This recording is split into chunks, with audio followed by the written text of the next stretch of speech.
दोस्तों एक बादशाह था जो शराब का आदी था। उसके यार दोस्त उसके यहाँ पर शराब की महफिलें लगाया करते और वो लोग शराब में मुनहमिक रहते। एक मर्तबा बादशाह ने अपने गुलाम को बुलाया और उससे कहा कि 4 दिरहम लो और बाजार से फल लेके आओ। गुलाम ने वो पैसे लिए और बाजार की तरफ चल दिया। रास्ते में एक अजीब व गरीब मंजर देखता है कि कला वाले थे जिनका नाम था हजरत मंसूर बिन अम्मार बसरी रहमतुल्लाहि अलैह।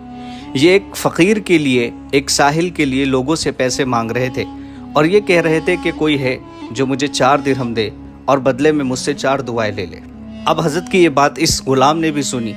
अब ख्याल भी आया कि बादशाह ने तो मुझे फल लाने के लिए भेजा है, नहीं लेकर गया तो उसके गुस्से का सामना करना पड़ेगा, उसकी बातें सुननी पड़ेंगी। लेकिन उसने हिम्मत बांधी और हज़रत को वो 4 दिरहम दे दिए और कहा कि हज़रत ये 4 दिरहम लो और मेरे लिए दुआ कर दो। हज़रत ने वो 4 दिरहम लेके उस फ़कीर को दे दिए जिसके लिए हज़रत लोगों से 4 दिरहम मांग रहे थे। फिर हज़रत ने ग़ुलाम से कहा कि बता क्या दुआएं चाहता है। तो ग़ुलाम ने हज़रत से कहा कि मेरा एक आका है जो शराब में मुनहमिक रहता है। पहली दुआ तो ये है कि आप उसके लिए दुआ कर दो कि वो अपनी शराब को छोड़ दे। हज़रत ने कहा चल ठीक है, मैं इसकी दुआ करता हूँ कि वो शराब छोड़ दे। दूसरी दुआ बता क्या चाहता है। उसने कहा कि दूसरी दुआ यह है कि मेरा आका मुझे ग़ुलामी से आज़ाद कर दे। हज़रत ने कहा चल इसकी भी दुआ की कि अल्लाह तेरे आका से तेरी आज़ादी अता फरमाए। तीसरी दुआ बता क्या चाहता है। तो उसने कहा कि तीसरी दुआ यह है कि जो मैंने आपको 4 दिरहम दिए हैं मुझे इनका बदला मिल जाए। हज़रत ने कहा चल इसकी भी दुआ की कि तुझे इन दिरहम का बदला मिल जाए। चौथी दुआ बता क्या चाहता है। तो उसने कहा ग़ुलाम ने कि चौथी दुआ यह है कि अल्लाह मेरी और आपके इन साथियों की और मेरे आका की सबकी मग़फ़िरत फरमा दे। तो हज़रत ने कहा चल ठीक है, मैं इसकी भी दुआ करता हूँ कि अल्लाह हम सब की मग़फ़िरत फरमा दे। इतनी बात कह के ग़ुलाम वापस अपने महल की तरफ लौट गया।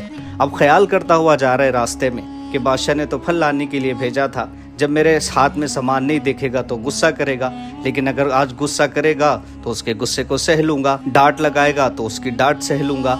ये ख्याल करता हुआ जा रहा है। लेकिन दोस्तों कहते हैं ना, जब इंसान हक़ और सच्चाई के रास्ते पर होता है तो अल्लाह नाफरमानों के दिल में एक रहम डाल देता है। तो अल्लाह ने वही रहम उस बादशाह के दिल में भी डाल दिया। बादशाह ने जब ग़ुलाम को देखा तो पूछा कि क्या हुआ, तुझे तो सामान लेने के लिए भेजा था। बादशाह ने ये सुन के अपने ग़ुलाम से कहा कि मुझे भी बताओ क्या मसला पेश आया। तो ग़ुलाम ने कहा कि कला वाले थे जो एक फ़कीर के लिए लोगों से पैसे मांग रहे थे और ये कह रहे थे कि कोई है जो मुझे 4 दिरहम दे और मैं उसके लिए 4 दुआएं करूँ। तो मैंने वो 4 दिरहम उनको दे दिए और बदले में 4 दुआएं करवा दी। ये सुन के बादशाह ने कहा कि बता वो 4 दुआएं क्या थी। तो उसने कहा कि हज़रत पहली दुआ तो ये थी कि अल्लाह आपको शराब से तौबा की तौफीक दे दे। तो बादशाह कहता है कि मैं तौबा करता हूँ कि मैं आज के बाद शराब नहीं पीऊँगा। दूसरी दुआ बता क्या करवाई थी। तो उसने कहा कि हज़रत दूसरी दुआ मैंने उनसे ये करवाई थी कि आप मुझे इस ग़ुलामी से आज़ाद कर दें। बादशाह ने कहा चल ठीक है, आज से तू आज़ाद है। तीसरी दुआ बता क्या कराई थी। तो ग़ुलाम ने कहा कि हज़रत मैंने तीसरी दुआ ये करवाई थी कि जो मैंने उन्हें 4 दिरहम दिए हैं अल्लाह मुझे उनका बदल अता फरमाए। ये सुन के बादशाह उस ग़ुलाम से कहता है चल ठीक है, तुझे इन दिरहम का बदला हम अपनी तरफ से अदा करेंगे। चौथी दुआ क्या थी। तो ग़ुलाम कहने लगा हज़रत चौथी दुआ मैंने ये करवाई कि अल्लाह उन हज़रत की, मेरी और आपकी और वो जो वहाँ मजमा था उन सब की मग़फ़िरत कर दे। तो उसने कहा कि ये काम मेरे इख्तियार में नहीं है। लिहाजा वो रात को सोया तो ख्वाब देखता है जिसमें ख्वाब में कोई बंदा उससे कहता है कि जब तूने वो 3 काम कर दिए जो तेरे बस में थे, तूने ग़ुलाम भी आज़ाद कर दिया, उसे बदला भी दे दिया, शराब से भी तौबा कर ली, लेकिन तू मग़फ़िरत करने पर कादिर नहीं है। लिहाजा हम तेरी और उस मजमे की और तेरे ग़ुलाम की सबकी मग़फ़िरत करते। ये सुन के बादशाह की आँख खुल गई और वो अपनी ज़िंदगी को अल्लाह और उसके रसूल के बताए हुए तरीक़ों पर गुजारने लगा।